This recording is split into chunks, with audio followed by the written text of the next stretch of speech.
দেশে বিদেশে অনেক চক্রান্ত হচ্ছে।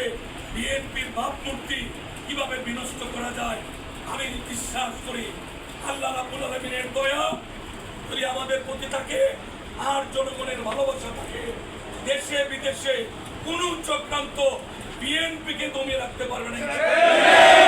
আমরা মাঠে ছিলাম, আমরা মাঠে আছি। এত অফিস ভর্তি হয়ে রাস্তা পর্যন্ত আলেম ওলামা ভর্তি হয়ে গিয়েছেন। আজকে বলতে দ্বিধা নেই, ওলামা দল হবিগঞ্জ অন্যান্য সময়ের চেয়ে এখন অত্যন্ত ঐক্যবদ্ধ এবং শক্তিশালী। কেন্দ্রীয় বিএনপির পক্ষে অভিনন্দন জানাই, শুভেচ্ছা জানাই, ধন্যবাদ জানাই। অনুরোধ করব আপনাদেরকে অন্তর থেকে আমরা ভালোবাসি, সেই ভালোবাসার সূত্র ধরে অনুরোধ করছি আগামী নির্বাচনটি এটি যেন তেন নিয়ম রক্ষা নির্বাচন নয়।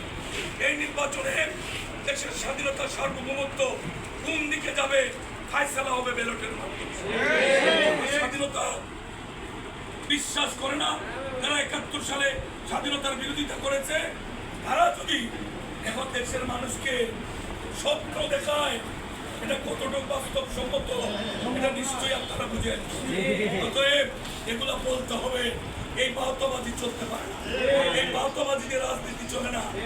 আমরা মুসলমান, প্রচন্ড রুদ্র, প্রচন্ড গরম, কিন্তু আমরা যারা আল্লাহকে সন্তুষ্টির জন্য ফরজ রোজা বলেন, নফল রোজা বলেন, খ্রিস্টান গলা ফেটে যায়, কিন্তু আল্লাহকে রাজি খুশি করার জন্য আমরা এক ফোঁটা পানি মুখে দিই।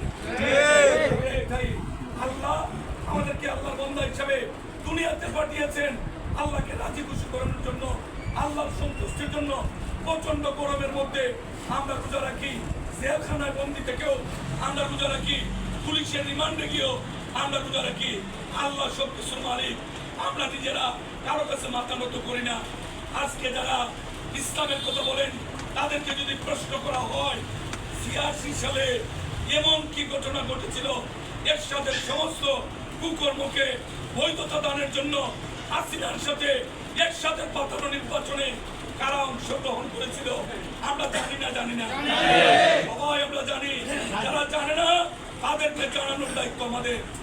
যারা ঈমান বিক্রি করতে পারে তারা ঈমান রক্ষা করতে পারে। কারো আঘাত করে কথা বলছি না, ইতিহাস সাক্ষী দেয়, ইতিহাস সাক্ষী দেয়।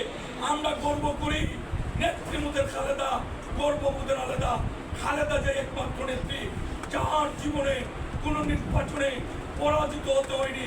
কারণ একটাই, খালেদা যে রাজনৈতিক জীবন অন্যায়ের বিরুদ্ধে ন্যায়ের পক্ষে শুরু করেছিলেন।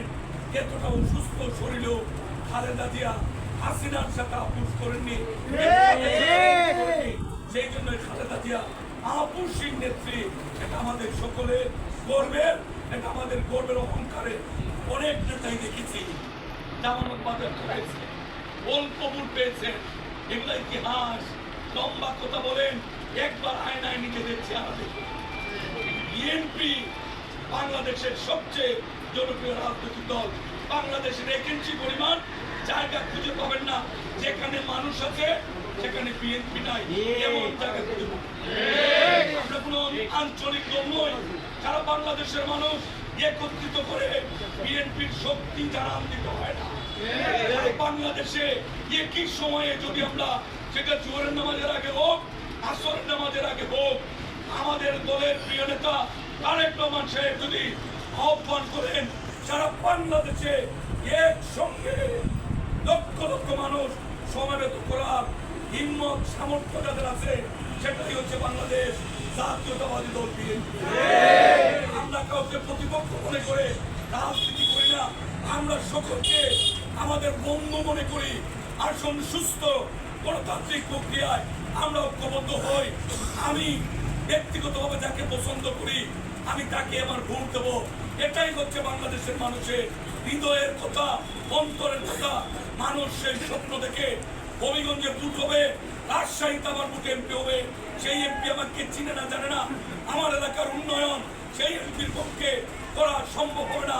এগুলো হচ্ছে জাতীয় নির্বাচনকে বিলম্বিত করে প্রশাসনিক সুবিধা নেওয়া অপকৌশল মাত্র বন্ধ করা। এই কথাগুলি আমাদের জুড়ে সুরে বলতে হবে অন্যায় বরদাস্ত করা যাবে না, অন্যায়ের সঙ্গে পথ চলা যাবে না। জনগণের প্রতিনিধি, জনগণ যারা নির্বাচিত হন তারাই জনপ্রতিনিধি। প্রশাসন যারা আছেন তারা প্রজাতন্ত্রের কর্মকর্তা কর্মচারী, তারা সকলকে নিয়ে রাষ্ট্র গঠনে যারা ক্ষমতায় যাবে তাদেরকে নিয়ে সরকার পরিচালনা করবেন। এই প্রশাসন কাউকে ভোট দিয়ে এমপি বানাও, কাউকে ভোট দিয়ে মেয়র চেয়ারম্যান বানাও, এটা বাংলাদেশের জনগণ চায় না। আজকে যারা নিজেদের জনপ্রিয়তায় সন্দিহান তারাই